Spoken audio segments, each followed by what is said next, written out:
Hello, this is Neil Baum from New Orleans, Louisiana, and I'd like to take about 8 minutes to talk with you about a very simple technique to enhance your income by checking on your EOBs or explanation of benefits.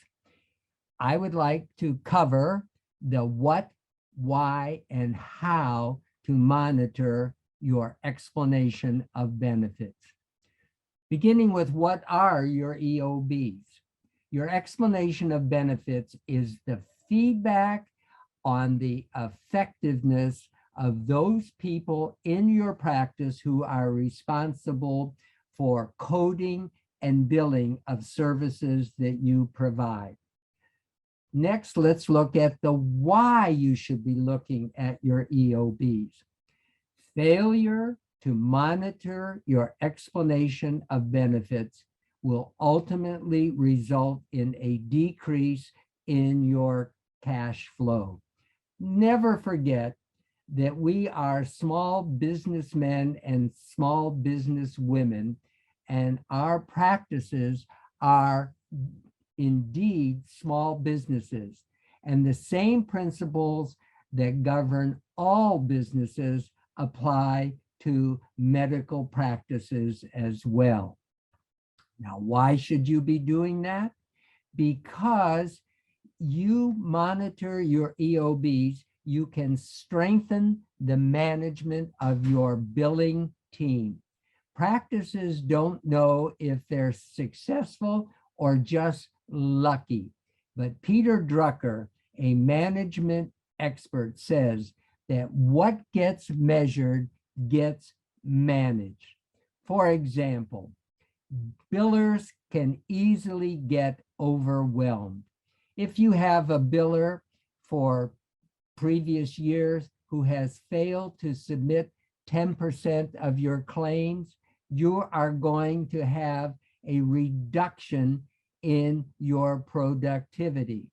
If that biller rarely appeals denials, you are going to see an erosion of your income.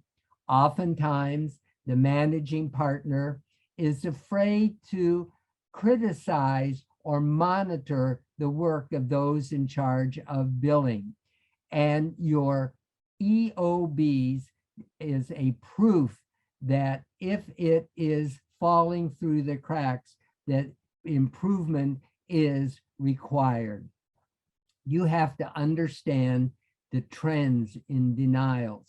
EOBs will illuminate or show the deficiencies in your billing practices and how to correct them.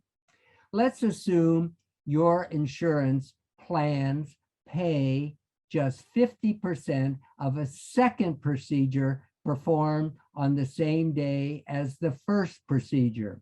You have two options.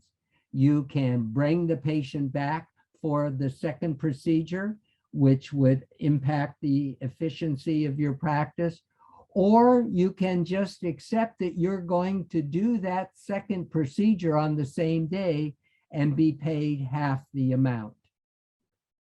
There are other uses of your EOBs. Your EOBs provide tracking data on your payer mix, and you can identify which payers are paying very well for procedures in your practice, and you make sure that they are kept well informed of what's going on in your practice, and you identify those payers who are doing and are paying the highest amounts, or you can identify that those are paying poorly, and you might consider dropping those payers and those patients. So what can a review demonstrate?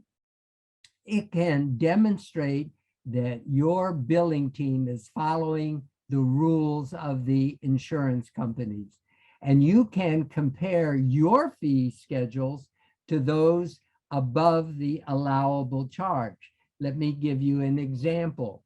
Suppose your EOB review claims are paid at 100% of the charge that you are submitting to the insurance company. That's a take-home message, that your fees are less than what they are willing or allowing to pay. The solution is when you see that your claims are paid at 100% of your charge, that is the time for you to revise your fee schedule. So what can you do to manage denials? If you have denied claims, there are three options that are available, shown at the top of the slide, and those need to be appealed. However, if claims are denied, it indicates that you are shifting or not shifting the responsibility to the patient. And if those claims are denied, you may have to transfer the balance to the patient and encourage the patient to follow up with the insurance company. Denials can be for several reasons. One of the leading reasons for denials is the patient's deductible hasn't been met. And that's very common, usually in the first quarter of any of the year.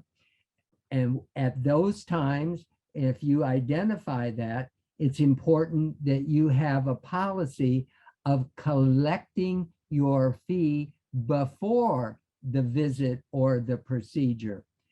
And you need to discuss the payment options with the patient if their deductible hasn't been met. Remember, your collections will be highest before the procedure or the visit, and that you will have to struggle to collect because they are lowest after the procedure. I think it's important to review your EOBs on a regular basis, usually about every 3 months, and monitor your collection rate. The collection rate is easily calculated by taking the claims that are denied, dividing those by the claims submitted over that 3-month period, and multiplied by 100. For example, if $5,000 of claims are denied in 3 months and you submit $100,000 worth of claims, your denial rate is 5%, or your collection rate is 95%. An important metric for you to monitor is that your collection rate exceeds 95%. I think it's important to track your progress, and you need to create what I call an exception report. And any deviation from the claims that are submitted must be reported on that exception report.